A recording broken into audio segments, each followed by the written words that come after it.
Hey football fans, welcome back to the channel. Colombia ended Amajita's World Cup journey with a 3-1 victory in the round of 16 of the FIFA U20 World Cup. This is a moment of reflection for South African youth football. If you are new here, hit subscribe and let's analyze this significant match. Amajita, South Africa's U20 national team, embarked on a historic campaign in the 2025 FIFA U20 World Cup, becoming the first South African national team to win 2 matches at a FIFA World Cup.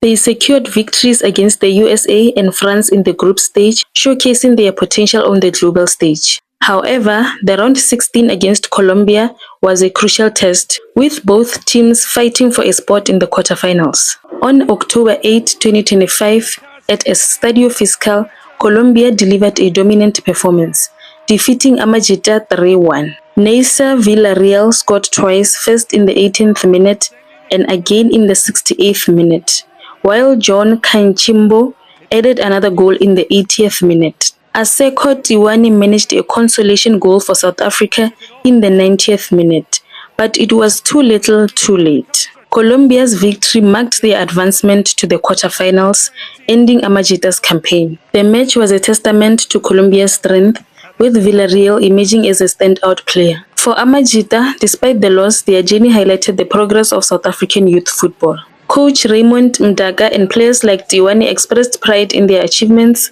noting the team's resilience and the lessons learned. Colombia's 3-1 victory over Amajita on October 8, 2025 marks the end of a historic World Cup journey for South African youth football. While the loss is a setback, Amajita's 2 matches win is a step forward.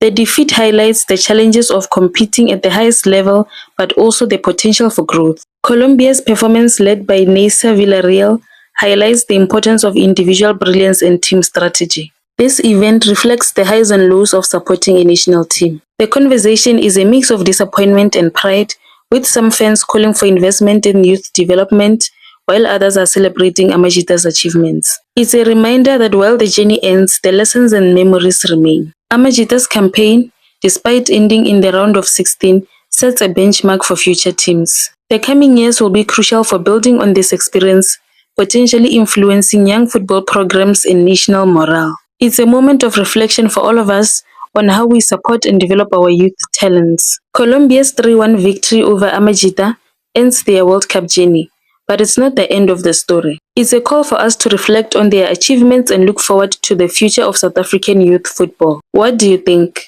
How can we build on Amajita's campaign? Drop your thoughts below. If you enjoyed this video, like, share and subscribe for more on South African sports and national pride.